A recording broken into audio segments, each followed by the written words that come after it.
Well, since it's so quiet in here, I'll just start the meeting. Welcome, everybody, to the June 13th, 2022 City Council meeting. Item 2 is the call the roll of the City Council. I'd like to ask the City Clerk to please call the roll. Councillor Runyon. Present. Councillor Randall. Present. Councillor Long. Can't hear you, Darcy.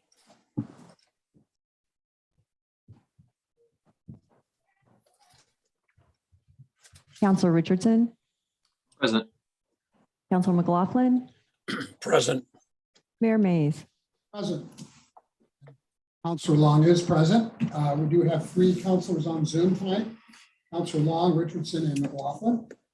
And now item 3 is the Pledge of Allegiance. I'd like to ask Councilor Scott Randall to please lead us in the pledge. I pledge allegiance to the flag of the United States of America and to the republic for which it stands, one nation, under God, indivisible, with liberty and justice for all.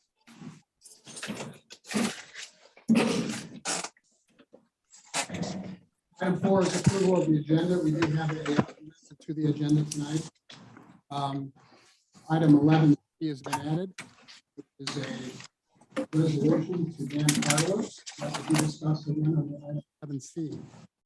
Do I have a motion to approve the agenda as amended?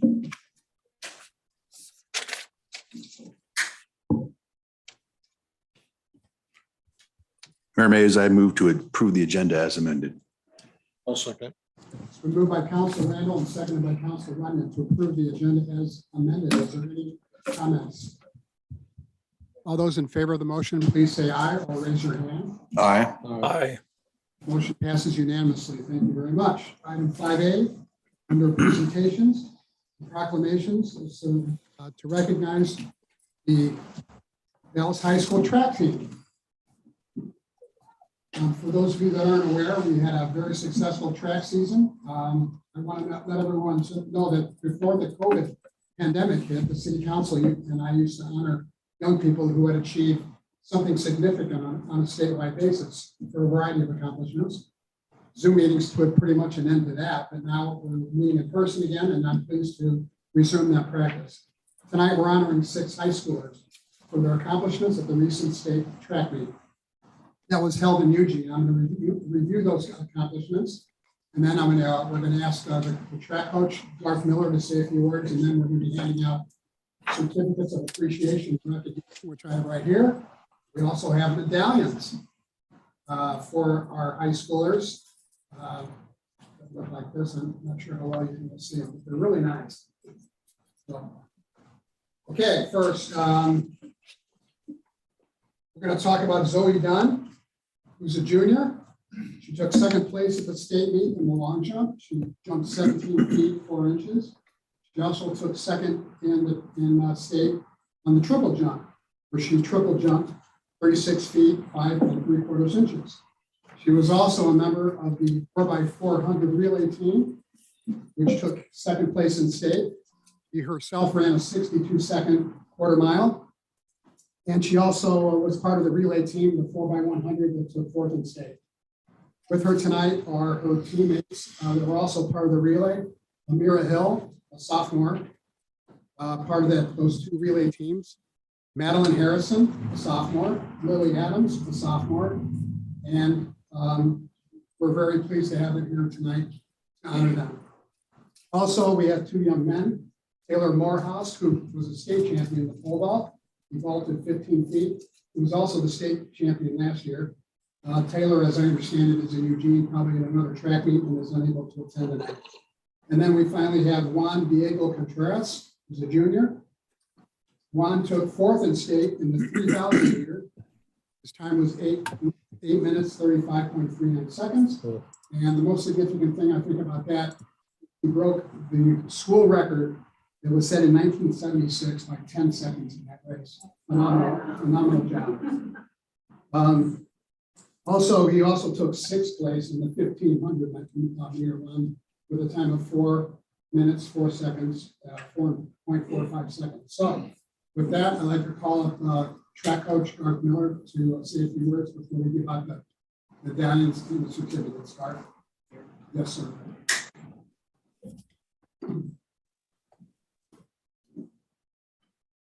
Thank you, Mayor Mays and City Council for having us.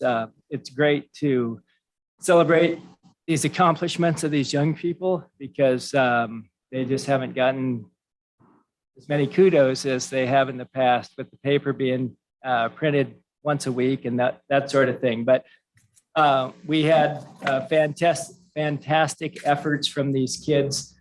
They're a fun group of kids to work with.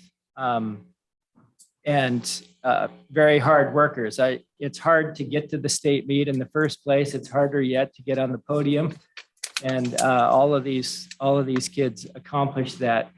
I don't work directly with all of these kids. So I have a great coaching staff that works with different events.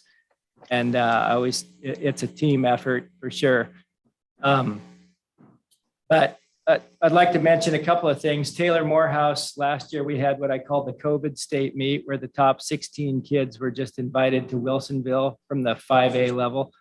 And he won that meet last year. His goal was to be undefeated all season this year, and he accomplished that.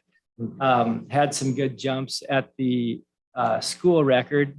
He put the bar at 15.9 after he cleared 15 feet. So he was going after the school record and the 5A state meet record with that jump, but he will be successful as he heads to Lane Community to continue pole vaulting. So our other kids, they're coming back. So sophomores and a junior, we just, again, they're a fun group. They support each other. They work hard, and they've been successful, but they've made my job easy. So thank you for recognizing them. Thank you for coming. Okay, we're going to call them up one at a time. First is Lily Adams. Come on up. Oh, she didn't make it. Okay.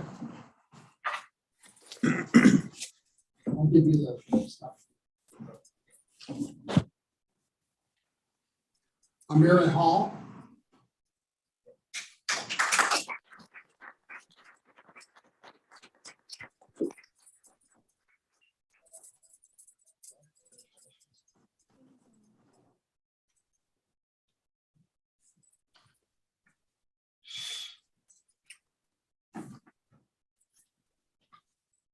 Madeline Harrison.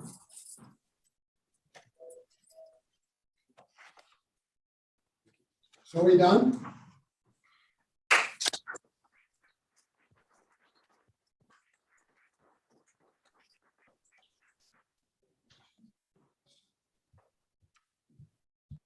Diego Contreras.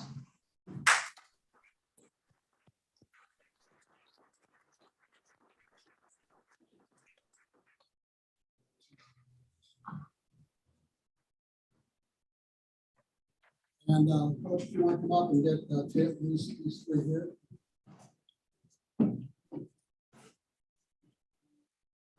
Thank you.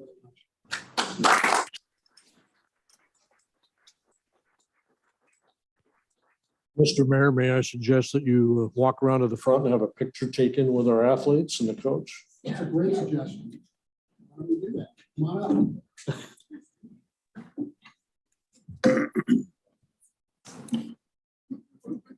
Roger paid me.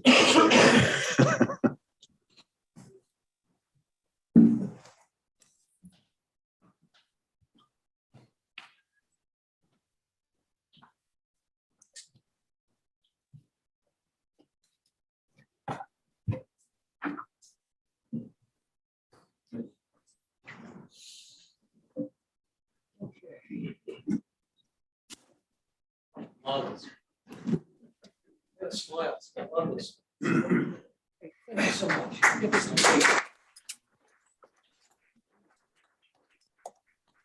Roger, make sure that Izetta gets a copy of that. She might want to use it in a newsletter down the road. Thank you. I just want to say in closing that It was really amazing to me that you guys, most of you guys set personal best records at the state meet. It shows that, talk about performing in the clutch, giving it your best and making it your best during the state. Also, it's kind of struck me that all you are underclassmen. So do I have any predictions about next year you're going to win the state title? Is that, do I hear that? He's not in his head. All right, Ron, way to go. Okay, thanks again for coming, you guys. Next, we're going to hear about the Columbia Gorge Food Bank from Sylvan Shawe. Also, I want to recognize Sharon Thornberry is on Zoom, who's also with the food bank. But please proceed and introduce yourself. Let me share the presentation.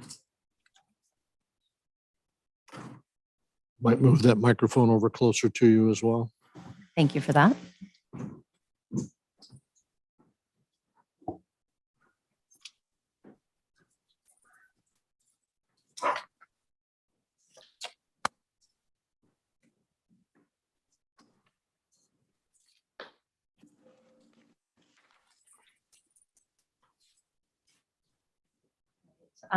Hello, Mayor Mays, council members, and everyone joining. Thank you so much for the opportunity to talk a little bit more about Columbia Gorge Food Bank's work.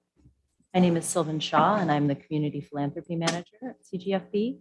Joining us also is Sharon Thornberry, our branch manager, who will be also presenting. And I am at 803 Columbia Street representing our location at 3610 Crates Way. Oh, hello there. 3610 Crates Way on the Port Medell. Our mission is to end hunger and its root causes in Hood River, Wasco, and Sherman counties because we believe that no one should be hungry.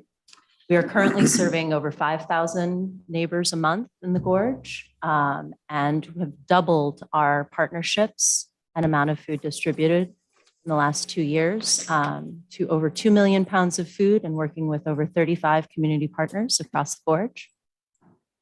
And you can see here a map of our service area. We serve pantries and partners from Cascade Locks all the way to Rufus with new locations and access points being added all the time. And Sharon, are you able to speak? I believe you're being unmuted right now. Talk a little bit more about hunger in the Gorge. All right, there we are. I was trying to unmute and it wasn't working. Thank you very much for hearing from us tonight. Hunger in Wasco County. So what we know is these are older statistics because pandemic has made it difficult to collect a lot of statistics over the last couple of years. But 1 in 4 Oregonians sought food assistance at the start of COVID-19. And about 16% of children in Wasco County suffered from food insecurity before the pandemic. The overall rate for 2019 for food insecurity in Wasco County was 11.8%. We definitely believe it's higher now.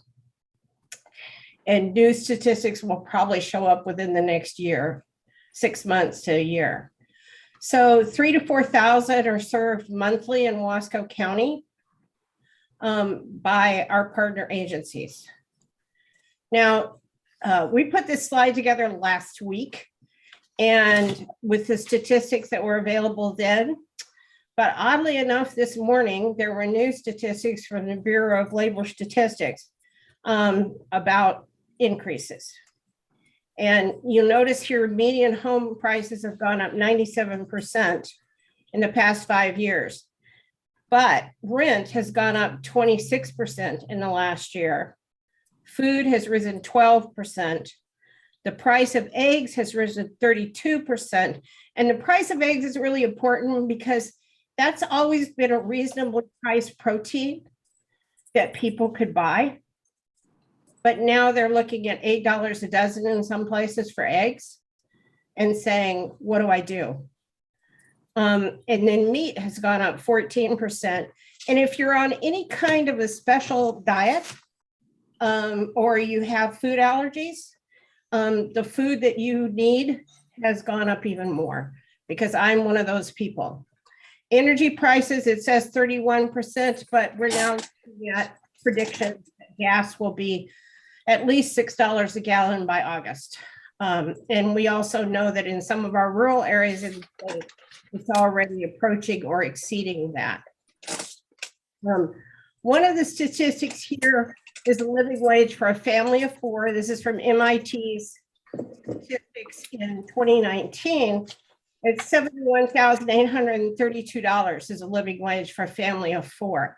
But that's the figure in that statistics for housing is $800 a month.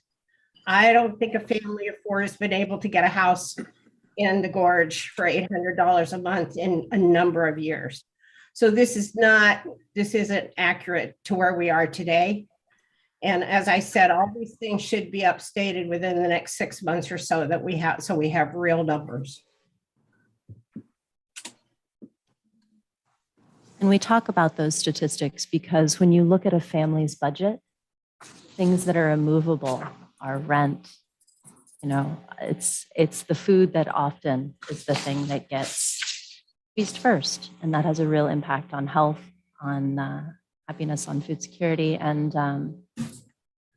so looking at the Columbia Gorge Food Bank's operation, how do we do what we do? Our work is supported by federal and state funds, Feeding America, which is the National Hunger Relief Network, Oregon Food Bank, grants, and local food and fund donations. We take all of that, and as the regional hub here in the Gorge and operating out of the port in the Dalles, distribute over 2 million pounds of food locally. 2 years ago, that was just over 800,000 pounds of food, and we're seeing that number only increase. How do we serve Wasco County specifically? We partner with local agencies and service providers. You may see some of the names you know here, everyone from Helping Hands, The Next Door, One Community Health, very exceptional work of our local pantry partners, as well as service agencies. Some of our pantries and providers are open to the public. Others are meeting people where they're at when they go to access other services. Here's 3 examples of our community partners. One is Windy River Gleaners. The second is a photograph of a migrant farm worker distribution. This year, we're anticipating over 500 families that we're going to be serving through our migrant farm worker distributions and boxes. And the third is Glennis at the Community Backpack Program. We provide food for pantries, community programs, native outreach and in-lieu sites, migrant farm worker distributions, and much more. And these 3 programs that we're featuring here are special because all 3 of these will be joining us in our new warehouse that we'll be talking a little bit more about in a second here. We also provide more than just emergency food. We support local activities that create personal and community food security. We facilitate equitable coordination and redistribution of hunger relief donations. We are a leader for community food systems development. We provide disaster resilience and response and anti-hunger education and advocacy. And one good example of that, this is a photograph from the Dalles Farmers Market that shows vegetables. This year, we are proud to sponsor their SNAP Match program. So people are able to double their purchases used through SNAP benefits, formerly known as food stamps. And we are growing. Sharon, do you want to talk a little bit about our new warehouse? Sure. So I think many of you know that we acquired a warehouse really close to our current location. We're in 2,000 square feet, including our cooler and freezer currently. And we've been providing the food through that warehouse.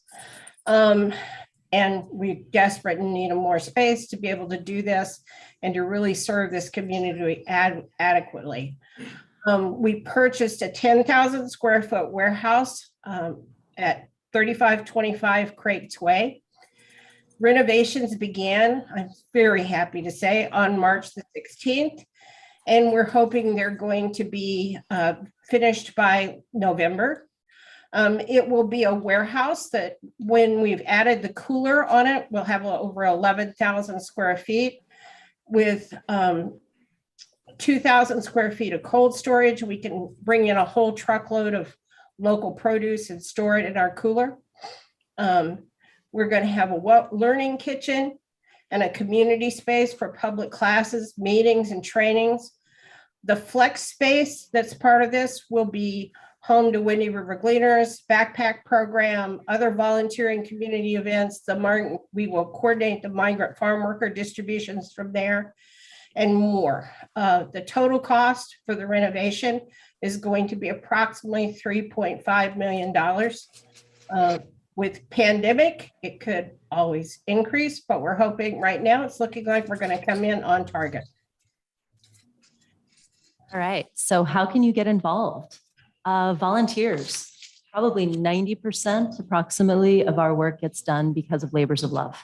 It's people in the community seeing something that needs to be done and doing it. We are always looking for more volunteers, and especially as we are excited to move into this new space, there will be many more opportunities to get involved. You can help us raise the almost $800,000 that we need to finish this project. You can help spread the word. You can host a food or fun drive, and you can advocate for local food access and equity, especially as policymakers. We also have a newsletter. You're welcome to sign up, join us on the hunger issues, and join our mailing list and follow us online. And now, if anyone has any questions, we are happy to answer them. Questions for Sylvan or Sharon?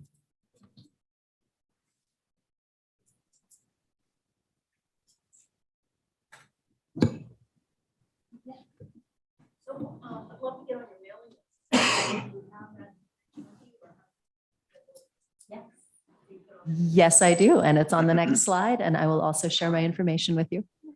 Any council members that I have a question. Council Randall. Yes, you said as policymakers, we could advocate for food access and equity. Can you explain more about that? Say some more about that? Yeah. So hunger really is a community issue. And here we are always welcoming the support of our city and county leaders. That can be financial support. That can also be partnering as part of our resilience work.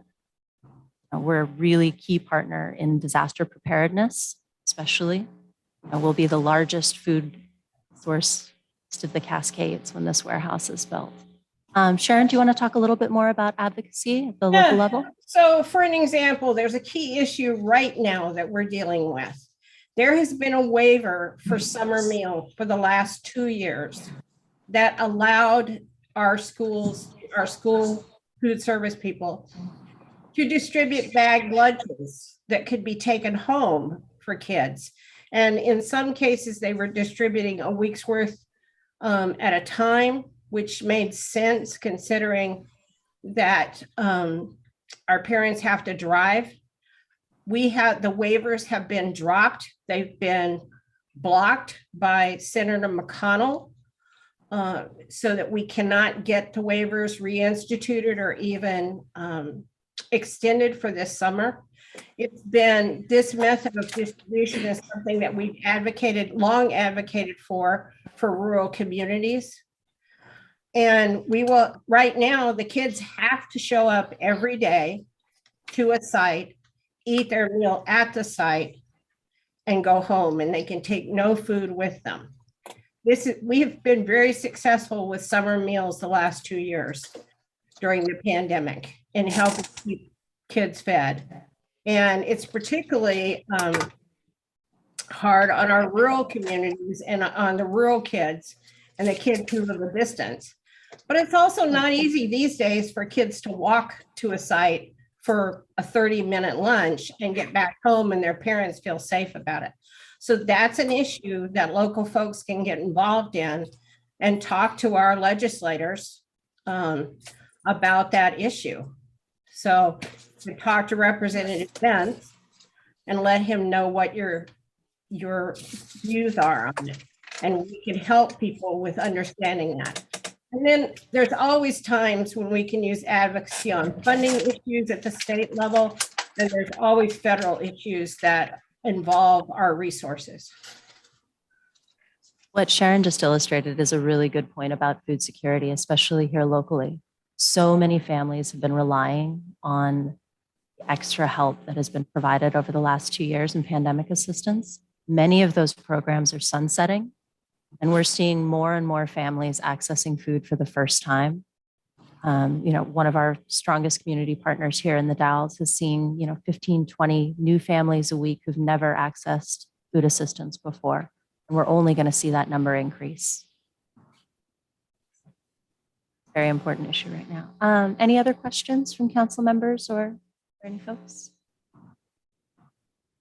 If not, thank you very much. Very important and informative presentation. Thank you so much for the opportunity. And I've shared our contact information here. It should also be in the agenda. Thank you. We look forward to welcoming all of you to the opening late this year. Thanks, you guys. Good work. Thank you.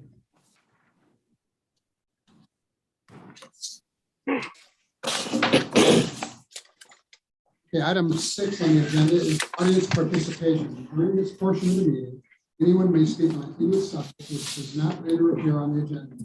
Up to 5 minutes per person will be allowed. Citizens are encouraged to ask questions with the understanding that the city committee will answer the questions tonight or refer that question to the appropriate staff member. We'll get back within a reasonable amount of time. If a response by the city is requested, the speaker will be referred to the city manager for further action. The issue may appear on a future meeting agenda for a city council consideration. Is there anyone in the audience who would like to speak on any subject for up to 5 minutes on any subject which is not on the agenda? Or on Zoom? Yes, I would. Come forward, please. Please state your name and address for the record. This is not on the agenda. I don't have a copy of the agenda, so that's why I walked in. I didn't see a copy, so I We wasn't. have a budget consideration on the agenda. That's all I wanted to hear. I'll be back. We'll check you back.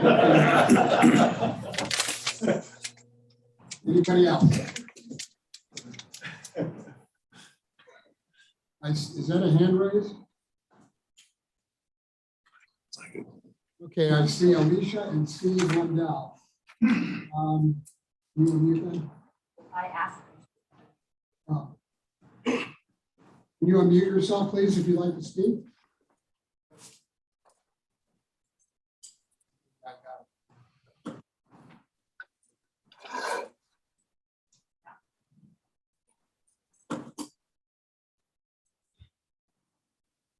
Okay, last call. Anybody want to speak on any item not on the agenda?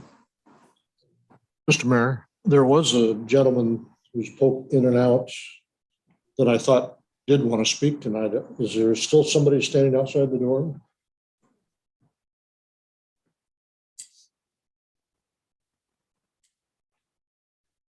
Maybe he thought better of it. Scared him off. Huh? Okay. Gone. Okay. Okay, we'll move on. Thank you very much. Well, item 7 is the city manager's report. Mr. Please. Thank you very much, Mr. Mayor. Couple items I had for the council this evening is I wanted to let you know of my intention to submit a letter of support for one of our partner agencies here. The Mid-Columbia Center for Living Agency has an assertive community treatment program that they have, and some of the transitions that they've been going through over the last few months is under review and has some challenges with this level of staffing that they've been able to maintain. They are diligently working on that staffing level. And so I'd like to submit a letter of support to maintain their certification with the state. Also wanted to let you know that I participated in a tabletop hazmat emergency response exercise with the chief of police last week. I had a meeting with the relatively newer than me anyways, less than me, I should say, city manager from Hood River, Abigail Elder. And so that's a great connection to make. She is a first-time city manager as well. And so we had a lot of things to talk about.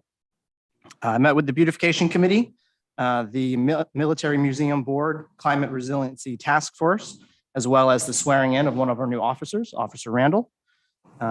Late last week on Friday, Business Oregon ratified, for lack of a better word, the community service fee distribution methodology that was passed by both City Council, County Commission, and other taxing districts.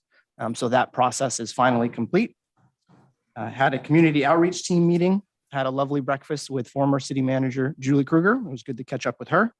Appeared on KODL monthly as a recurring radio spot, and as well as a meeting with the airport board chair. So busy last couple weeks. Thank you. Thank you.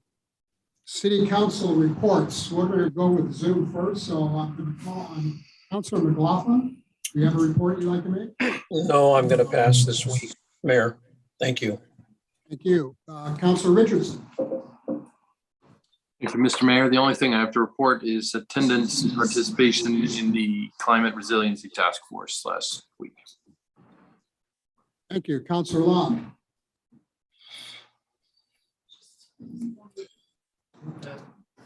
Hang on, Darcy. You're still muted.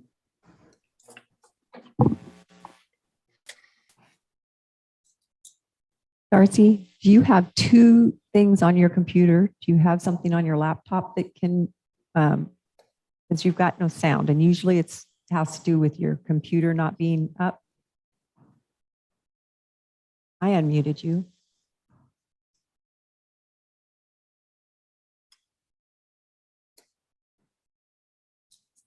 You said no sound. Go ahead. Okay. Wants us to move on. Councilor Ryan. Just one meeting since I returned, and that was with the Veterans Museum, which is located right across the hall here, and hope all of you will visit sometime. It will, however, be closed for the next week while our manager's out of the area. But if you take the elevator up from the fire department museum on the main floor, it opens right to our door. So hope you'll come by sometime. Thank you. Councilor Randall. Thank you, Mr. Mayor. On May 25th, Historic Landmarks Commission approved a request by Wall Dogs for 2 additional murals at 323 East 4th Street, which is a civic auditorium. One will be on the north facing alley wall and the other on the west facing parking lot wall. And on May 26th and June 10th, I also attended the preliminary meetings of the Climate Resiliency Task Force. That's my report. Thank you. As far as my report goes, on the 25th of May, I was on the radio with Mark Bailey, KACI Radio.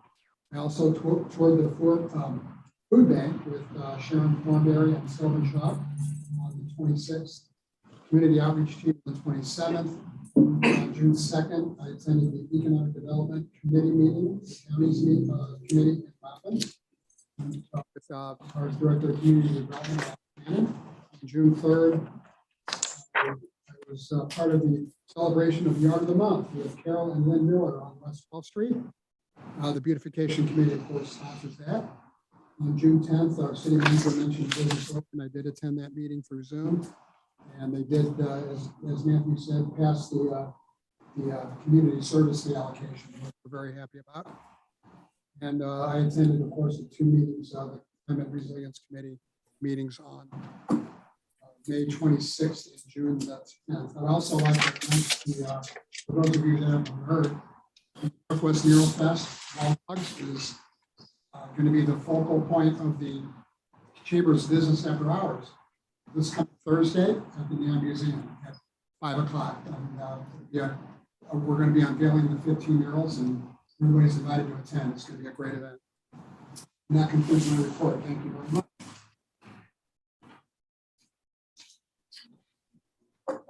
Item 9 is the consent agenda. Items of a routine and non-controversial nature are placed on the consent agenda to allow the city council to spend its time and energy on the more important items and issues. Any councilor may request an item be pulled from the consent agenda and be considered separately. Items pulled from the consent agenda will be placed on the agenda at the end of the action items section. We only have one item on the consent agenda, and that is the approval of the May 23rd, regular city council meeting minutes. Do I hear a motion to approve the consent agenda?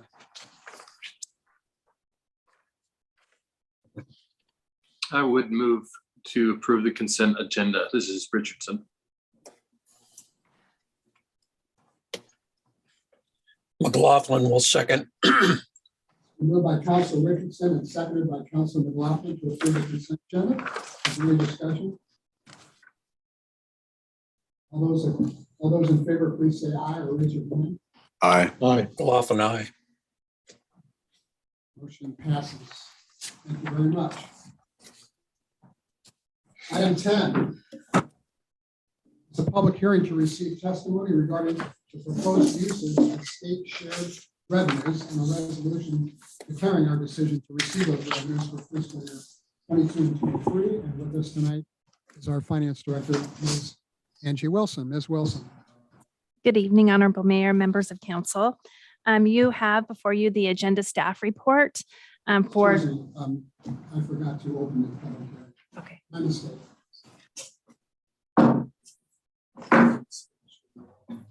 Okay, now's the time for a public hearing to take testimony from the public regarding the use of state revenue funds. Public hearing is now open and we'll now hear from a staff report. Sorry about that.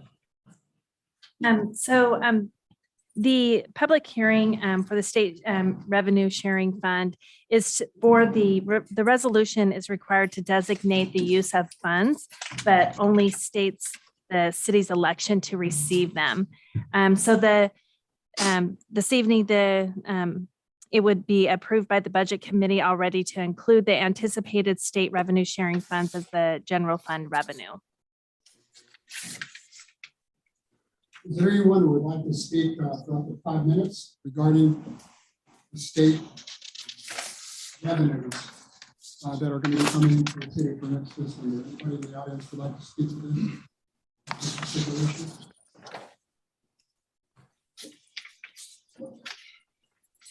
Okay, thank you.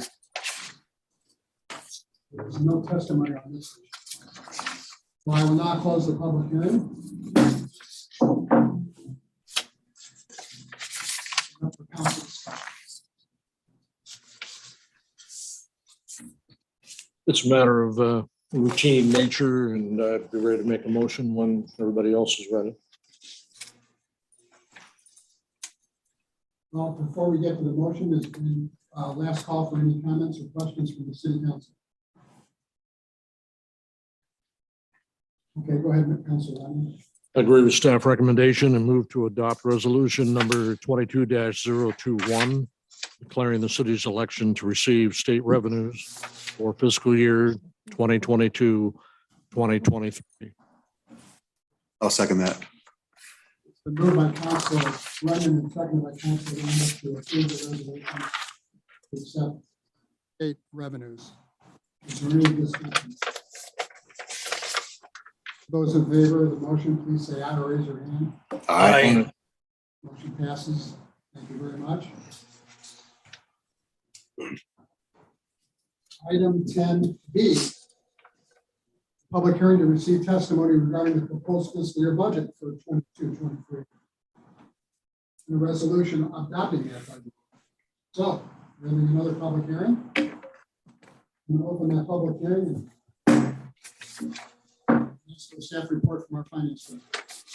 Good evening. So regarding my agenda staff report, the city budget committee reviewed the proposed budget on Monday, May 2nd, and it went through consecutively through Wednesday, May the 4th. They approved the budget with several changes on May 4th, which is the changes are on page 31 of 38 of your packet. This evening, we are allowed to make changes of 10% of the expenditures of each fund if needed. If the changes are greater than the limit allows, then another public hearing must be held with the required published notices prior to the adoption. We do, after the budget meeting, we came up that there was 2 items that we would ask City Council to make changes to. The first one is the city manager request to add $40,000 to Fort Dow's display. The Budget Committee changed the amount for Fort Dalles display from $25,000 to $10,000 during the budget process. Fort Dalles display came to the council meeting asking for the original amount to be put back into the budget. The city manager also requesting the fund to fund the firework display for July 2023 to allow Fort Dalles display to plan their expenditures. In summary, this is an additional $15,000 for the July 2022 display and $25,000 for the July 2023 display. The other item on the request is the Budget Committee removed the employee wellness due to the HR Director's approval for employee relations.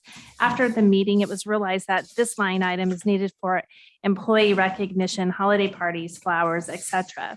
We'd like to put $8,000 back into that budget and take out the $10,000 for miscellaneous that we were receiving a grant for.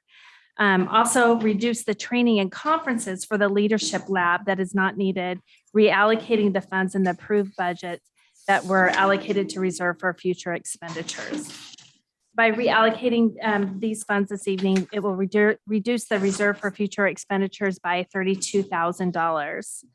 On the next page, I did do a description of the general fund of the changes that we're asking for this evening, and I did make an error on that change. At the bottom, it says reserve for future expenditures. The change is $32,000, not $12,000. I apologize. The revenue kind of added it in as it made the changes inappropriate.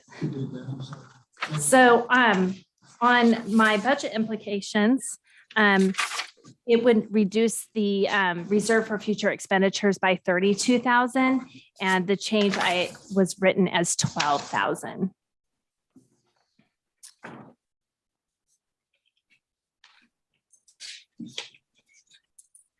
That concludes your report. It does, yes. Okay, we'll now take testimony from the audience. So everyone that would like to comment on the proposed budget for fiscal year 22-23. Up to 5 minutes. Mr. Harris, please give us your name and address. Good evening. My name is Matt Harris. My address is 708 East Scenic Drive in the Dalles here. I'm here representing the Fort Dalles Fourth Committee. First of all, there there was a misunderstanding with the budget and how the budget went. And first, I want to thank Mayor and our city manager and a couple of the council members that worked through it with me and helped me navigate the misunderstanding and get everything squared away. This event is progressing every year, getting bigger and better every year. This year, we've got a lot more support or additional support from the Chamber of Commerce, Main Street. There's also another veterans group that is putting on a street fair. So we're seeing every year that this event is getting bigger and better with more support through the local agencies, through, like I said, Chamber of Commerce, groups like that. And not only that, just the community in general through their support from donations. Obviously, you guys see the veterans banners that go up every year. That is one of our biggest fundraisers to show some light to those veterans.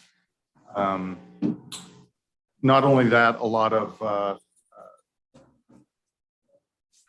businesses support the show through funding, including, I mean, I can make a list of all of them, but one of the biggest one is Burnett Barge Lines, who donates the barge. That's worth thousands. I mean, they've never put a price on what it costs to put that out, and they just they donate that. So I just wanted to kind of talk a little bit about the community support. But with all of that community support, what the city does as far as basically funding half of that show, the show wouldn't be possible. And that $25,000 that's in the budget is basically one half of it. The other half is raised through the community support I already spoke about. So there again, I'm just here to thank you guys for the support and hope that the support can continue. And just any questions that anybody has, we're here to answer. Any questions for Mr. Harris? Okay, thanks very much. Thank you. Anybody else would like to address the city council for up to 5 minutes on the proposed budget?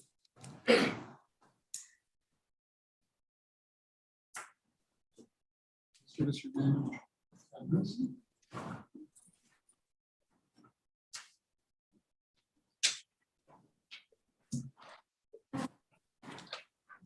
Thank you.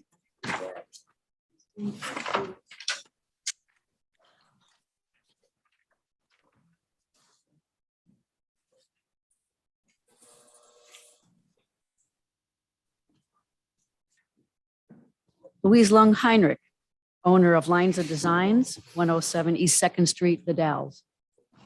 Well, 3 weeks ago, at the last city council meeting, I started the conversation on the use of the transient room tax revenue. At that time, I had made 2 observations. One, the 55% increase to the tourism promotion contract has no supporting economic data. Click-throughs, number of contacts is not economic data. Second observation, economic development focus of the Dalles is tourism. Since $500,000 or close to that is slated for the tourism promotion contract, and only $29,000 is budgeted for the actual line item called economic development in the city's budget. I have asked to be corrected at the last meeting if I was wrong, but over the last 3 weeks, I have not heard one word to the contrary. Thus, these observations must be true. Last week, I emailed all of you information on the Oregon state law, the definitions on the use of the transient room tax dollars. I also included the 2020 final report created for Travel Oregon on local transient lodging tax expenditures and administration. This report showed how these dollars are used across the state of Oregon. So that brings us here tonight. Your intent is to adopt the budget for the city of the Dalles according to Oregon local budget laws. If your focus is truly tourism, then let's look at downtown through a visitor's perspective. There are 156 river cruise boats scheduled for this tourist season, and we're already 3 months into it. These boats carry 185 to 225 guests along with their crew. But for argument's sake tonight, let's assume there's only 100 people per boat times 156. You end up with 15,600 guests. To give you some comparison, that's like the size of our community, right? So these 15,600 people are walking from the dock to the shore. So that's a lot of people visiting the Dalles, right? So what are they seeing? They come off the boat, go up to the shore, and they see the unmown grass and a large planter filled with dirt, weeds, and now the 3 metal wind sculptures. Then they board the buses, they head west, go through their hop on, hop off, come down on 2nd Street before returning back to the dock. And there are 17 barely alive trees where there's a possibility of 66 because of the number of tree wells. Aren't you embarrassed? I have to say I am. It's embarrassing to me having these people coming into my shop, knowing they had to walk by all that or drive on the bus by all that. But what more can we business owners, building owners, private citizens do? Many of us already have planters, landscaping. They've been part of the Main Street facade improvement grant programs. So it's time for you, our governing body, to step up and become the leaders that we know you can be. Rather than spend almost $500,000 for the tourism promotion contract, I urge you to increase the funding for the beautification committee and Main Street. These groups have been working to create a more appealing and vital downtown and need more than just the paltry sum that has been allotted to them.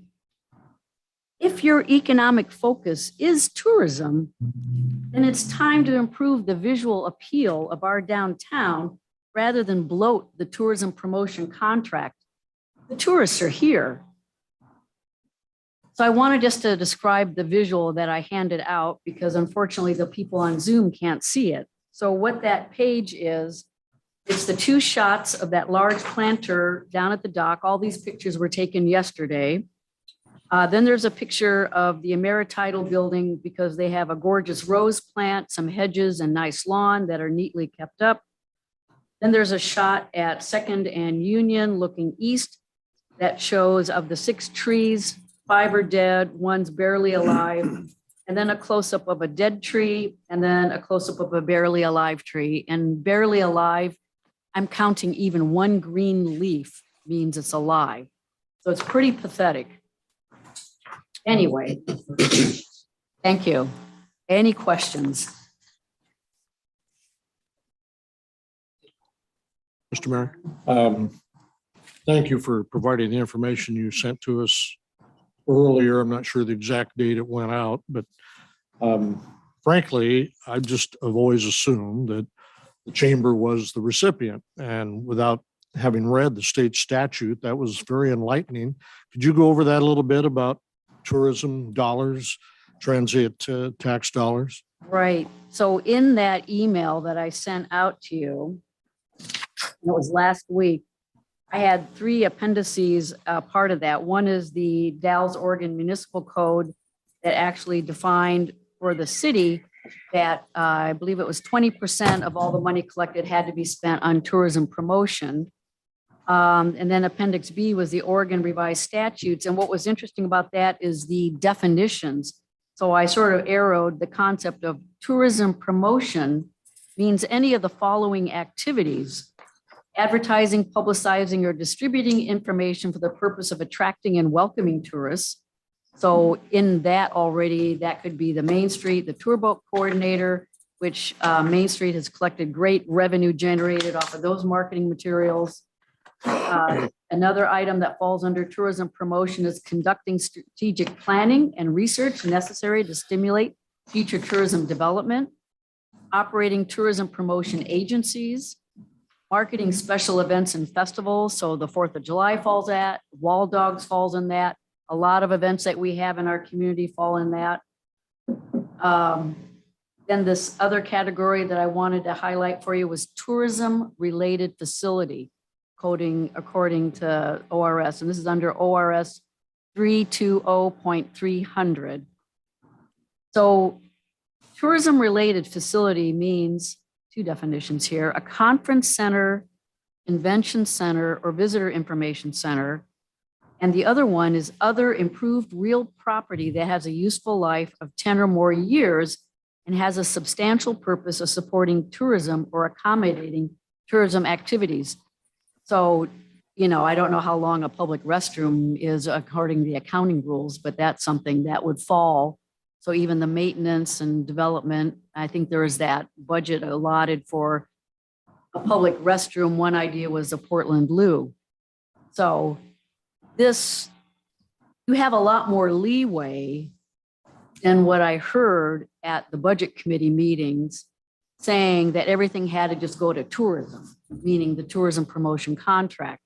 So I'm just urging you, take these dollars, because it's quite a bit, and use them in these other areas, especially the appeal for how the tourists are looking at our community, what they're seeing. You've got some work to do. Thank you. Thank you. Any other questions from Liz? Mr. Mayor? Yeah, Sure. thank you very much. Hi, Luis. Hi. you called me a couple weeks ago and we talked about local budget law. Do you remember that? Yep. And I remember I emailed you something, and so you have my contact information. You remember that? This is the first I've heard about an email to any of my counselors about any laws or budget laws or transient room taxes or anything like that. Frankly, I haven't heard anything from anyone at the city about your presentation weeks ago or anything about what you might have been talking about here tonight.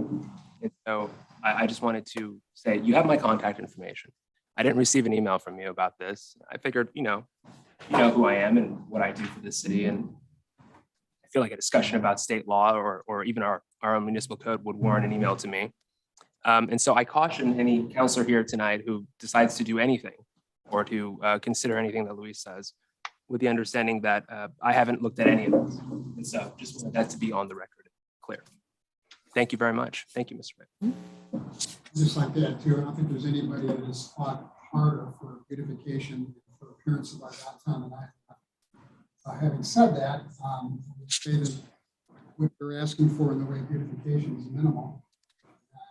I would also add that in my interpretation of law, which I've worked with a lot in other cities, I think that spending tourism dollars, as defined in the statute, for some of the things that you suggested under beautification, it's arguable.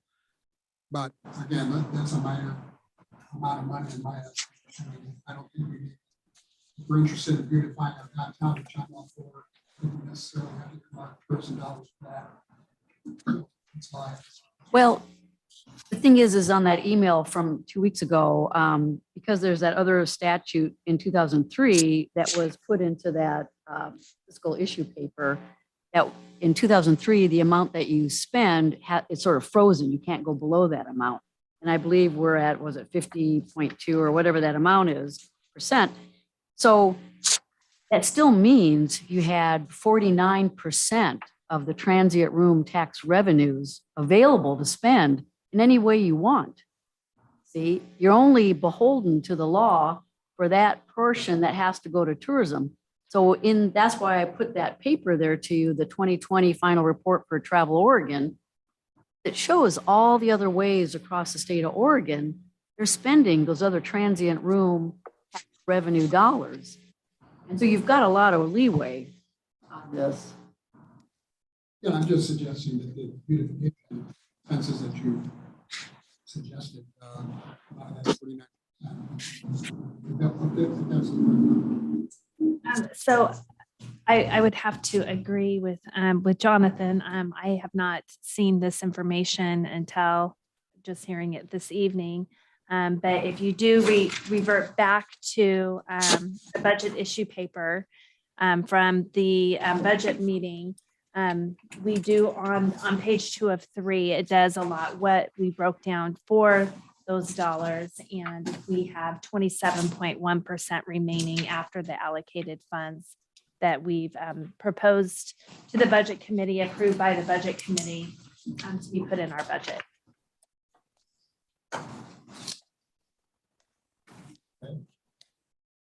So there's 27% left that was allocated into the general fund, which partially part of that was went back into the general fund budget under the contractual services that have been used for the loo. Yes. 73%. 73% has been allocated out, and that does not include the loo. Okay. Other questions or comments for Louise? Before we move on, anybody else want to speak? Thank you very much. Is there anybody else who would like to talk for up to 5 minutes about the proposed 2022-23 budget?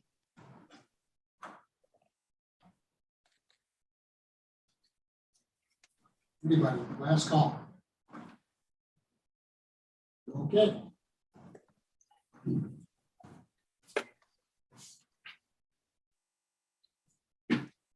I'm closing the public hearing.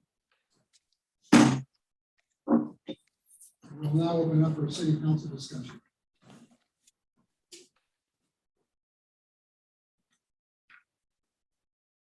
Councilor Wayne. So I agree, Jonathan, that that information should have been sent to you and to Angie as well. but the number to the chamber bothered me from the beginning. It was such a huge increase, and if not this year, I just don't want to see that kind of a number coming back next year and the year after and the year after, unless it's warranted. But I'm also hoping that we're going to learn a little bit about what other things in our community would fall into this category, and if we need more time on it. I really did not realize we were going to vote on the budget tonight. It wasn't listed under action items, and that's the way I took it, is we would be talking tonight and making a final vote at our next meeting, which is still before the beginning of the fiscal year. So I'm in error on that and found that out this evening before the meeting. But that was my impression when I came here tonight, that we would have some more discussion about it. You know, I could see a reasonable increase, even a beyond reasonable, in light of what's gone on with costs and inflation this year. You know, 15 to maybe 20% increase over whatever the highest number was over the last 3 years, and leave that out there. And I assumed we would be able to make that. I went ahead and approved the budget because I was getting nowhere in that meeting, and I figured, well, we had an opportunity to do that here. So that's what I'm doing now. I know that every year, both when I was with the county and with the city, every year there's a race to the bottom on the jointly owned Fort Dalles Museum about how much money they're going to get. That's tourism, pure and simple. They're only able to be open a couple of days a week, primarily when the tour boats are in the area. Funding is always a huge problem, and we don't take care of that facility all that well. There are other entities, Main Street being one. I don't know that much about Main Street. I'm learning more about that. And if not this year, I hope that next year we really take a look at the other needs in our community that are not just tourism, but are both tourism and economic development, by having the things you're working on, Mr. Mayor, with your committee, and I applaud that.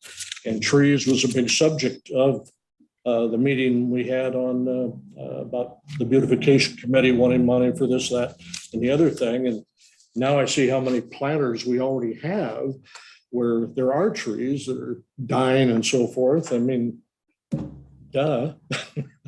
Just seems like we need to be working on that. So anyway, that's all I've got. You know, I realize we're voting on it tonight. If I had more time, I would come with something else, but I just don't want us to get caught into a snare that we have to do the same old every year when we come back, at least with the next year's budget. If I had my druthers, I would not have a vote tonight. That's all I've got.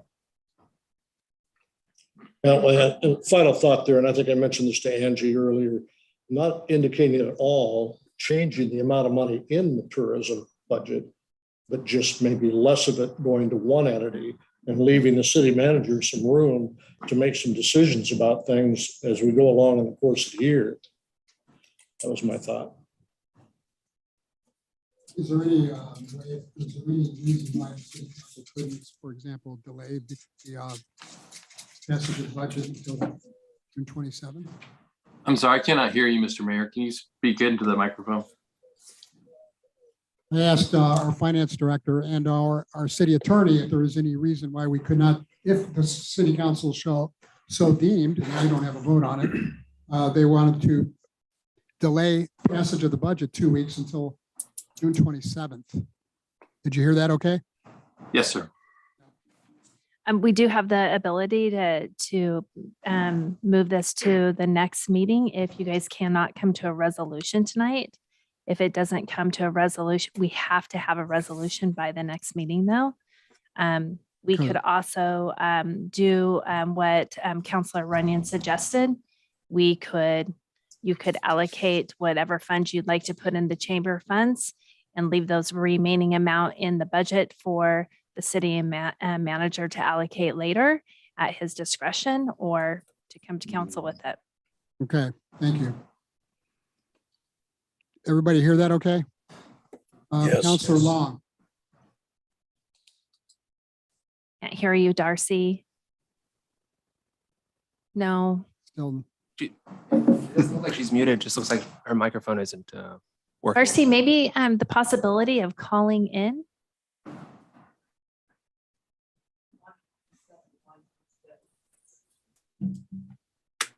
One 1171 is the extension, Darcy. Mr. Mayor, do you mind if I throw out a couple of thoughts? No, why don't you go ahead, Counselor Richardson, and we'll, hopefully we can get Counselor Long on the line here. In the meantime, go ahead. I want to thank Louise for bringing her thoughts forward, and a few kind of in reply to that. First of all, we've had the budget committee. We need to have a budget. The fiscal year is coming up, and a year is not that long. It just isn't that long a period. So I would hesitate to sort of reopen in depth this particular question about allocating the tourism dollars or the transient room tax dollars. We've had meetings and conversations on that. Another thought is that Main Street, while active, also has a relatively new director, a relatively new board. Yeah, they're pretty active, and I applaud them for that. But we did increase their funding, and they have a year, certainly a tourist season, to sort of prove themselves and show how things are going. The beautification committee is, of course, working on several things, most focused on downtown trees. So I feel like some of these things are in active discussion and maybe don't happen as quickly as one might wish, but they are, in my view, happening. And I will say that I think I agree with the general thesis that we have spent an awful lot of our dollars, transient room dollars, and a lot of our sort of conversational energy around these matters in promoting tourism. And I myself think we ought to maybe be a bit more focused on economic development, on supporting, energizing, and helping local entrepreneurs get started and hopefully be successful. And I know that our new city manager has some economic development thoughts. So at any rate, I'm not excited about sort of reopening the question of transient room taxes right now, but rather doing so over the course of this year, developing some thoughts, having some conversations, letting Matthew bring forward his own thoughts and ideas, and maybe crafting things in a slightly different way or a somewhat different way during next year's budget. So you're suggesting we proceed with passage of the budget tonight and allow our city manager to further study for preparation for next year? Is it? I am. Okay. Well, he and us and yeah. Okay. Councilor Long, are you able to? Yeah, can you hear me now? Yes. Okay, great. So what I wanted to say is that typically in February, when we do our council retreat, which we did not do this year because we knew that we were going to be doing the visioning program and we wanted to hear from the community first. That is typically when, as the council, we have sat down and actually thought through and discussed in detail what our general plans were for the coming year and what our, how we wanted to use things like this kind of money. And so I think that probably did impact how it feels like this year we didn't really have that discussion yet. And so it does feel a little bit weird. I think that we're about to finish the visioning process and now we've got to do the budget, and we just got our city manager on board. But we also do have some money in the budget for the things that were talked about, like the trees. That actually is, and Angie can correct me if I'm wrong, but what we approved for part of the money for the beautification committee is around that. And then also it's a separate budget, but in the urban renewal agency budget, we have budgeted to replace the trees because we know that the trees we just can't get the same kind. Like we had to do a study and figure out what's going to live and replace the whole thing. And so it's more of a project maybe than people realize, right? It's like it's a dead tree, just replace it, but it's not actually that simple. And so it's not that we're not doing anything. It's just that unfortunately it takes time to process through the things that are going on. And I definitely think as council, I would anticipate that we're planning to meet again in February for our annual visioning again. And so I would just ask the city manager to make this a part of our discussion is how do we want to continue using TRT dollars, or do we want to change the whole economic development discussion in another direction? Because I do think it warrants significant discussion and not just a reaction to being frustrated on the spot. Well, what we're really trying to do is pass the budget that's required right now. So my understanding, your preference is to proceed with the budget as is tonight. Yes, that's my preference, and with the part of requesting that the city manager make sure that that gets on the agenda for later so that it's not forgotten. Councilor McLaughlin, would you like to say anything? Well, yes, does this mean that the $200,000 allocated for the restroom in the downtown corridor would go ahead and be built? Yes, it does.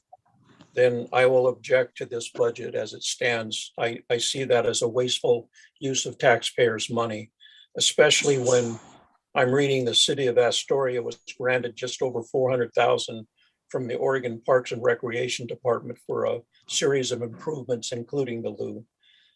I want to know, did anyone from this particular group that is advocating go to the Parks and Rec Department from the Oregon State and ask for those allocations rather than come to the city of the Dalles? Question is, does anybody know if the group? Sorry? Mr. Mayor? Yes. This is Councilor Long. So we as a council have not yet approved the building of the loo or any particular restroom downtown. We have done research, and so we were having a placeholder with these funds. And now that our new city manager is on board, this would also be the time that if city council wanted to move forward, we would be looking at other funding streams. Obviously, we're not at that point yet. If that makes sense. So this project is not authorized yet. It still requires more discussion. And then of course, additional where we might get the funding from could be different than where we set it aside in the budget now. And Mr. Mayor, if I may, that was one point I wanted to clarify, that the allocation of funds in the budget for Portland Loo or a downtown bathroom of this nature does not mean that the bathroom itself or its location or its construction has been authorized or finalized at this point, just the allocation of that potential expenditure. All right, that satisfies my, Mayor Mays. Mayor I was Mays. just pointing out that Councilor Long's characterization was to use the word placeholder, which I think is very accurate. I'm sorry, Councilor McLaughlin, please go ahead. Well, with that clarification from the city manager, that improves my position. Then I just ask Councilor Long, are you representing this group? Then you said we. Are you involved with this particular group in advancing? Yeah, I've been involved since the very beginning, and Judy Merrill, who did most of the research, it was a citizen-based project, and she worked with the city manager then, Julie Kruger, and I just facilitated that, but I participated in all the meetings, and I've gone through all of her detailed research and talked to her about it. At this point, she's turning everything over to the city to decide what to do next. And so I say we because I feel like I'm the counselor who's probably looked into it the most in detail with her at this point. All right, thank you for the clarification. Then with the statement by our city manager, then I'm okay with moving forward on the budget approval. Thank you. Any more comments, suggestions, or questions? With that, I'll entertain a motion to proceed. Well, since I chaired that budget committee, I guess it's appropriate that I would go ahead and move to approve the budget approved by the budget committee, including or accepts $400,000 additional funds to support the Fort Dalles displays and adjust the human resources to remove the grant revenue and grant expense for training and conferences, and to add back in $8,000 for employee relations. Record show that you meant $40,000, not $400,000. Well, I like the 400,000, but all right. 40, I stand corrected. I say thank you for the. $40,000. Okay. So a second. Let me wipe my glasses off, will you? All right. He said to include or exclude. Would you like me to reread that? Did you hear what the city clerk said, Mr.? No, I did not.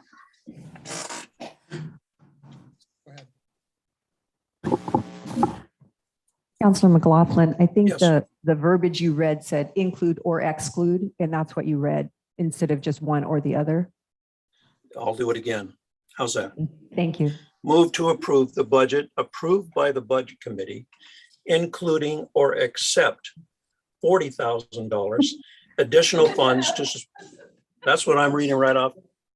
$40,000 additional funds to support the Dalles display and adjust human resources to remove the grant revenue and grant expenses for training and conferences, and to add back in $8,000 for employee relations. Councilwoman McLaughlin, just to clarify, your intention here is to include 40,000 additional funds to support the Fort Dalles displays and adjust the human resources accordingly, correct? Yes, correct. Okay, is there a second? I'll second that. Moved by Councilor McLaughlin and seconded by Councilor Randall to approve the budget as presented. Any more discussion? One point of clarification, one question, Mr. Mayor. Go ahead, Councilor Richardson, and then Councilor Randall. Thank you. This is to City Manager Klebs. If this is passed as moved, we will not be hearing additional budget requests for Fort Dalles displays in the next budget. Is that correct? So to answer your question, the intent behind this funding allocation is to, in essence, get them on what I call the right cycle. And so this budget will fund the fireworks display show for this year, 2022, as well as the fireworks display show for 2023. However, in the next cycle budget process, separate from this, we will likely see another funding request for the fireworks display in 2024 is my anticipation. Thank you for the clarification. Councilor Runyon. Just one, I want to thank the city manager for finding a way to take care of the July 4th committee, which was commendable, and all the historical documentation was there from the previous city managers. So I'm glad that we got that corrected. And in my talk about the budget and whatnot, and I'm going to vote to approve the budget as presented, because I gave a couple of choices there. One was that we did not automatically put all the money on one horse without discussion about other possibilities in the coming years. And I think that was correctly said by Councilor Long and Councilor Richardson. I appreciate that.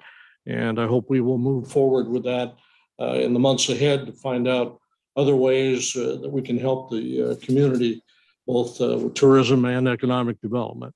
So I will be voting for the budget. Thank you, Counselor. Any last questions or comments? With that, all those in favor of the motion, please say aye or raise your hand. Aye. Aye. Motion passes unanimously. Thank you very much.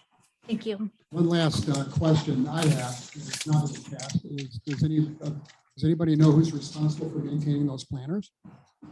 You know? So what I will add to that point. Yeah, please do. We have another resolution. Do you want to tackle that first? No, why don't you? So we had an excellent meeting with the beautification committee where we had a good conversation about the downtown street trees, and that is a priority project that's on my radar. And the planter outside or down by the cruise ship dock is a city responsibility. And I've spoken with our general services staff already about that planter, again, in coordination with the beautification committee and the wind sculptures that are placed down there. And frankly, the idea that we're considering down there and evaluating is a zero-scape type approach with river rock and other amenities such as that. So it is on the radar and it's something that we are discussing. Right. Thank you for bringing that to our attention. Okay, we're also looking to adopt resolution 22-022. Anything you'd like to say, Ms. Wilson? Oh, there's not. Okay, we're looking for a motion to approve the other resolution. Mr. Mayor, I move to adopt resolution number 22-022, adopting the fiscal year 2022-2023 budget for the city of the Dalles, making appropriations, authorizing expenditures, levying taxes, and authorizing the city manager to take such action as necessary to carry out the adopted budget. Is there a second? I'll second that. Moved by Council Randall and seconded by Council Long to approve resolution 22-022. Any more discussion? Those in favor of the motion, please say aye or raise your hand. Aye. Bluff and I. Motion passes unanimously. Thank you very much. Thank you, Michael.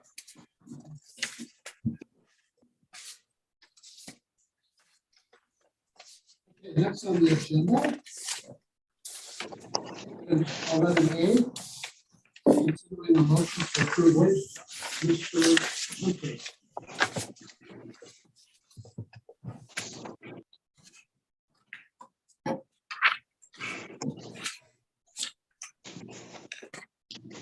You, Honorable Mayor and members of council, you've all got my staff report.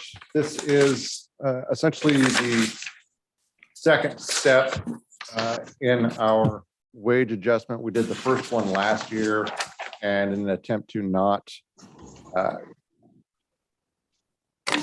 I guess, overwhelm council and inflate the personnel budget in 1 year, we decided to do it in a two-step process, and part of that was the chief of police and public works director wage was severely out of whack with their peers in the state, at least for organizations our size and communities our size. And so that position was adjusted 10% last year and another 10% this year. And then there are other positions below those that were not adjusted last year that are we're recommending adjustments to for this year. Questions for Mr.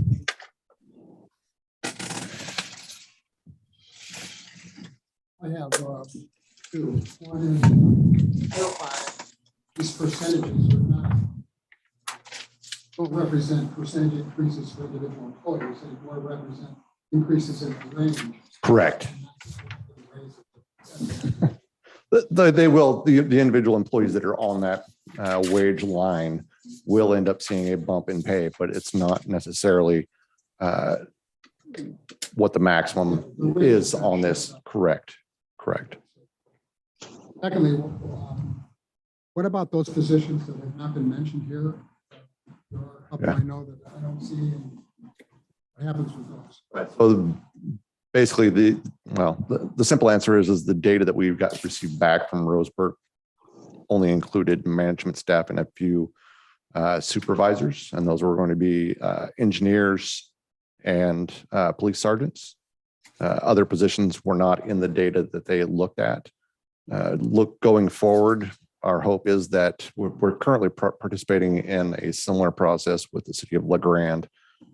That's actually looking at all city positions and all of our wage tables. And so I last week uploaded all of our job descriptions and every one of our 3 wage tables to an FTP site for them to analyze. And they're using the same organization, HR Answers, to do their study.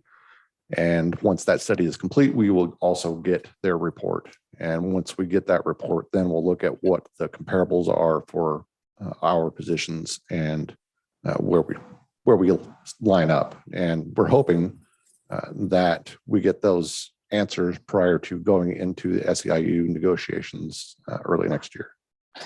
So the positions we don't see here are forthcoming. Correct. Evaluation is forthcoming. Correct. Mr. Mayor, I'm having trouble hearing you. I mean, I can hear part of it, but it's very faint. Okay, did you hear? Did you Yes. not hear both my questions or just the second one? I think I heard enough, and then based on the answer, I could understand, but since everybody else is muted, I just thought I would also speak up and say that. Okay, thank you. Any other questions for Mr. Hunter? If not, I'll entertain a motion. Sorry, I have one. Councilor Richardson. Thank you. Daniel, when we're looking at these wage comparisons, do retirement and other benefits, in other words, does the total benefit package get calculated into those comparisons somehow? So in the Roseburg study, it was only wage comparison. So total compensation package does not factor in. So is it, how do we know that we are accurately adjusting our, essentially a component of our compensation if we're not looking at total compensation? Well, I would say on this, with reference to this particular study, we don't know that particularly where we're at relative to Roseburg and the other communities. I would say looking at other data that I've accumulated for union negotiations on the benefit side, if anything, we're above where some of the peer communities are. And I would say on comparison to the wage table that, or the wage lines that were given in the Roseburg study, some positions had a minimum and maximum wage for that position for the comparable data. And so my method of figuring out where we were for hours as a comparable was to fit our wage line right in the middle of that minimum and maximum. Those that we got the minimum and maximum were the rarity in the Roseburg study. Typically, they didn't have sufficient data to give us that information. So I was left with either an average or a median, and looking at the average and median, placing it in the upper half of our wage line for that position, considering that the vast majority of workers in the state, and particularly in local government, and I am guessing based on my professional experience that in these positions, the vast majority are long-term career professionals that are either Gen X or baby boomers. And so they're going to be at the upper end of their wage line. And so placing it in their relative comparison to wage and total compensation is, given everything I know and what I've seen out of this Roseburg study, is I think we're close. And it's more, but really a gut and a gut check and what I'm seeing from the data that we're getting from the Roseburg study and what I'm seeing out of data gathered for labor negotiations. So in essence, since you've studied benefit levels for union employees, you don't have any reason to believe that benefit levels for non-union employees would be any significantly different than they are. Correct. And I do know just from the data that the people that I've communicated with in gathering that information, that their benefits are the same like ours. They're the same for all employees. In your estimation, we're a little above average. Correct. Okay. And if I may, Mayor, the data that you've submitted for the LeGrand study included benefit information Correct. as well. That one Coming will down the include. pipeline, that'll be another source. But not the Rose Bowl. Correct. Okay, any other questions for Mr. Hunt?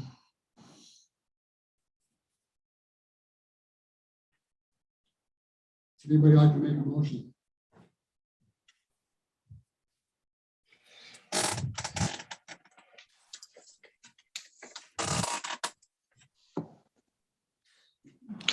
I can do that. Councilor Rennie? Move to approve wage line adjustments and a 5% COLA for non-represented employees for fiscal year 2022 and 2023. Thank you, Councilor. Is there a second? I'll second that. The tie to go to Councilor Long. Moved by Councilor Runyon and seconded by Councilor Long to move to approve the wage line adjustments, 5% cost of living adjustment for non-represented employees for fiscal year 22-23. Is there any other discussion or questions? All those in favor, please say aye or raise your hand. Aye. McLaughlin, aye. Motion passes unanimously. Thank you very much, Mr. Henry. Thank you.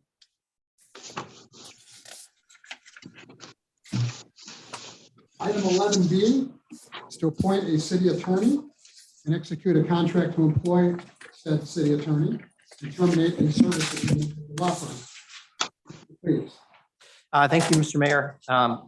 Included as a supplemental item with the packet that was sent out previously is my agenda staff report detailing hiring of a city attorney and terminating outside legal services, as the mayor mentioned a moment ago.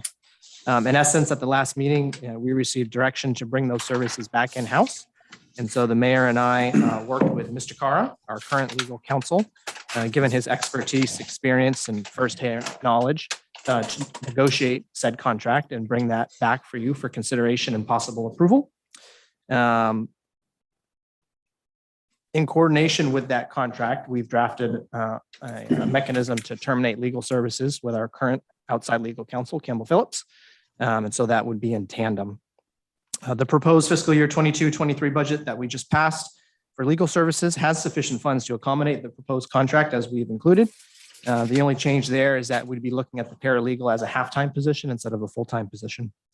And so staff's recommendation, and as the mayor concurs, is to hire Jonathan Cara or appoint Jonathan Cara as the city attorney for the city of the Dalles effective July 5th, 2022. And to authorize myself, the city manager, to execute the mutual termination agreement with Campbell Phillips. And with that, I'd be happy to answer any questions that you may have or see if the mayor has any additional comments. I have no additional comments. I think we did as the council directed the city manager and I. With that, we'll open up with questions. Anybody on the city council have any questions for either one of us? Regarding the contract, not the contact, as it said on our agenda. Did we have an outside attorney look at the contract other than our current attorney and his firm? Yes, we felt that was a very prudent and reasonable thing to do. And we have had Adam Collier review the contract included in your packet. I'm sure I'm not the only one that had that question. Thank you. Jonathan looked at it too. Other side of the table. Did you cross anything out, Jonathan? No. Okay, any other questions? I'll entertain a motion. Mr. Mayor, I move to appoint Jonathan Cara as city attorney for the city of the Dalles effective July 5th, 2022. Pursuant to section 10 of the city charter, authorize the mayor to execute the employment agreement and authorize the city manager to execute the mutual termination agreement with Campbell Phillips PC. I'll second that. Moved by Council Randall and seconded by Council Runyon. To appoint Jonathan Cara as the city attorney and to terminate the agreement with Campbell Phillips. Is there any more questions or comments? All those in favor of the motion, please say aye or raise your hand. Aye. Laughlin, aye. Motion passes unanimously. Thank you all very much. And congratulations to you, Mr. Carroll. Look forward to having you in-house right down the hall. Okay. Okay, this is the part of the agenda that was added. It's 11C, which is an ordinance declaring a state of emergency as a result of extreme weather conditions. And with that, I'll turn it over to Steve. Certainly, I can tackle this one. So included, again, in your packet is the said ordinance regarding fireworks. In essence, this was an item that came before the Wasco County Commission a few weeks ago. It is something that you also took under consideration and passed last year. And given the approaching warmer and drier weather, wanted to bring it to you tonight for consideration again. In particular, as we get closer and closer to the July 4th festivities and other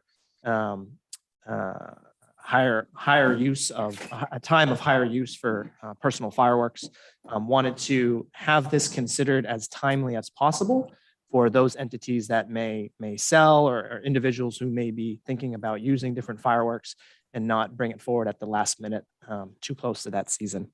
And so we had staff draft this emergency ordinance based on language from last year and under review by our city attorney, and wanted to bring it forward for consideration tonight. Any questions for Mr. Please? I have one. Councilor Runyon and then Councilor Long. Just wondering, in the last 2 weeks, has there been any update from our local fire authority? Are all things the same? Seems like it was pretty wet when I got back to Oregon. Yeah, I have not had, as of this week, a recent update from last week, I should say, from Mid-Columbia Fire and Rescue. I did have correspondence with them, and they were inquiring as to whether or not we would be considering a similar ban as Wasco County. So they had that interest and desire as well. I think one of the dynamics here is, weather can be unpredictable. And I was reluctant to bring this for consideration back at the last meeting we have in June, given its proximity to the 4th of July. Thank you. Any other questions for Mr. Please? Oh, I'm sorry, Councilor Long. Yeah. So just in general, I definitely agree with the drought situation and not wanting the fires. And so I support this, but I do remember that last year we had a gentleman come before us and say that he was with a local group that relied on this for their fundraising. And I'm just wondering if we've had any input or talked with any of those groups, because I have no idea what their timeline is for like purchasing stuff to sell. I'm just wondering if we're causing a problem for anyone. Zeta, do you have a comment? I talked to that gentleman today. He called and asked if we were planning on doing anything like this, and I explained to him the process, and I'm going to call him tomorrow and let him know whether or not this passed. He was very appreciative to have it happen so soon, so he just won't order. Okay, good. That's what I was worried is maybe they'd already ordered. Thank you, Izetta. I think one of the key dynamics here is that this does not prohibit the sale of fireworks, just the use of fireworks. Okay, any other questions? Anybody like to make a motion to pass this resolution?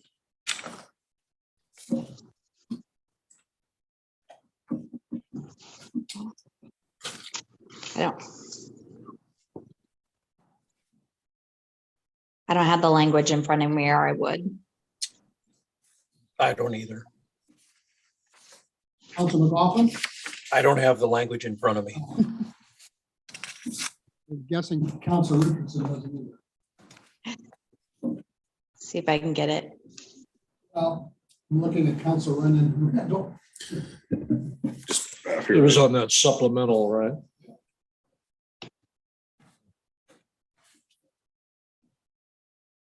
If I may, the motion language could be to pass emergency ordinance number 22-1389, and then you can read the title. Councilor Randall. Mr. Mayor, I move to adopt emergency ordinance number 22-1389, an emergency ordinance declaring a state of emergency in the city of the Dalles as a result of extreme weather conditions. Thank you. Is there a second, Councilor Ryan? I'll second it with reluctance. Moved by Councilor Randall, seconded by Councilor Ryan to approve the resolution. I hear you, Mr. Mayor. Councilor Richardson? I cannot hear you, sir. It's been moved by Councilor Randall and seconded by Councilor Runyon to approve the emergency resolution. I would note for those It's an who, ord- It's an ordinance, not a resolution. Thank you, Mr. Kara. Mr. Mayor, I would, ahead. yeah, I would note for those who don't have the document or haven't read through the minutes or the materials there at home, that according to the ordinance, sort of the background in the body of the ordinance, there have been 24 brush fires through May of this year. So while it has been unusually cool, wet, and windy, it's also been a pretty fire intensive year already out and about. Thank you for pointing that out. It's very true. Anybody else? Okay, all those in favor of the ordinance, please say aye or raise your hand. Aye. Aye. Motion passes unanimously. Thank you very much.